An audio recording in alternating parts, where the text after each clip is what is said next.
Madame la présidente, madame et monsieur les ministres, madame la rapporteure, mes chers collègues, les réseaux sociaux sont devenus l'une des principales menaces contre nos démocraties, disait il y a peu Barack Obama dans The Atlantic. Cette phrase peut paraître grandiloquente, elle ne l'est pas. Le rêve de quelques geeks californiens du début des années 2000, d'un Internet porteur d'une connaissance universelle, d'une transparence inédite et de nouveaux liens sociaux à l'échelle de la planète, s'est transformé en une réalité beaucoup plus prosaïque. Fake news, discours de haine, harcèlement, désinformation, manipulation électorale à grande échelle, fermes à trolls, ne sont que quelques exemples des dérapages d'une technologie qui connaît un succès mondial, mais bien souvent pour de mauvaises raisons. Ces dérapages, tout le monde en est victime, mais certains sont plus victimes que d'autres. Il s'agit des adolescents dont la personnalité est en construction et qui sont mal armés pour résister à ces risques. Adolescent n'est en fait pas le terme adéquat, puisque nous savons que l'âge moyen de primo-inscription à un réseau social intervient désormais vers l'âge de 8 ans et demi, vous nous l'avez rappelé, madame la rapporteure, la plupart du temps avec un contrôle parental minimum, voire absent.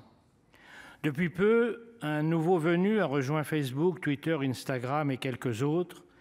Leurs algorithmes étaient addictifs, le sien entraîne une véritable dépendance et bien entendu, tous se sont empressés de le suivre dans cette course à l'échalote de la suétude où la qualité des contenus et l'intérêt des enfants a été jeté depuis bien longtemps par-dessus bord au profit de la seule chose qui compte, les heures passées devant l'écran qui garantissent des espaces publicitaires maximum, donc des profits maximum.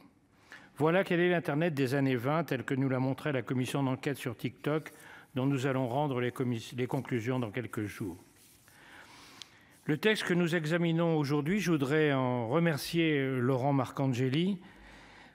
Ce texte était nécessaire. Il ne sera suffisant que s'il est réellement mis en œuvre. Après des années d'insouciance, nous commençons à nous réveiller. Le RGPD, puis le DSA et le DMA sont aujourd'hui les témoins de cette prise de conscience. Ils ne seront efficaces que s'ils sont appliqués. Faire une loi et ne pas la faire appliquer, c'est autoriser ce que l'on veut interdire, disait Richelieu. Le législateur aujourd'hui fait son travail, en tout cas il l'entreprend. C'est aux exécutifs que revient désormais la responsabilité de l'action. Je suis un Européen convaincu, mais je vous le dis, monsieur le ministre, je vous l'ai dit la semaine dernière, lorsque nous nous sommes rencontrés dans la commission d'enquête, si l'application de ces textes européens devait être confiée à des organismes insuffisamment dotés, si les remontées prévues de toutes les infractions au niveau européen devaient prendre des années, comme cela commence à être le cas avec la DPC irlandaise, si les voies de recours devaient prendre des années supplémentaires, si chaque pays n'avait plus la possibilité de sanctionner les principales infractions commises sur son territoire, alors les GAFAM et les autres auraient une fois de plus gagné la bataille de retardement qu'ils mènent depuis des années, avec leurs armées de lobbyistes et de juristes, avec leurs milliards qui leur permettent de traiter par l'indifférence les amendes qui leur sont infligées, dérisoires pour eux, même lorsqu'elles sont significatives. Elles sont désormais inscrites dans leurs comptes au titre des provisions pour imprévus. La main des gouvernements démocratiques ne doit plus trembler, monsieur le ministre, madame la ministre, et vous laisserez votre nom dans la fonction que vous exercez si vous y parvenez. Vous avez eu tout à l'heure des paroles fortes et je vous en félicite.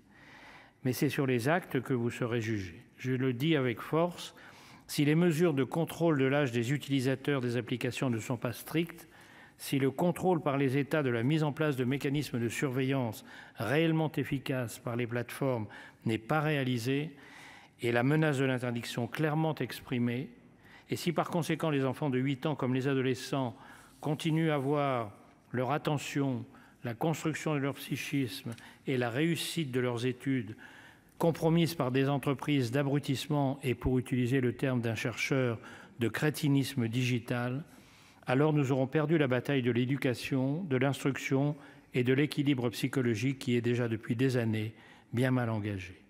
C'est là le défi auquel s'attelle aujourd'hui le Parlement, c'est là votre défi, madame et monsieur les ministres, et c'est en définitive, comme le disait Obama dans la citation du début de mon intervention, je pèse mes mots, un des défis auxquels sont confrontées nos démocraties. Je vous remercie. Merci, Monsieur le Président. La parole est à présent à Monsieur Thomas Dossus du groupe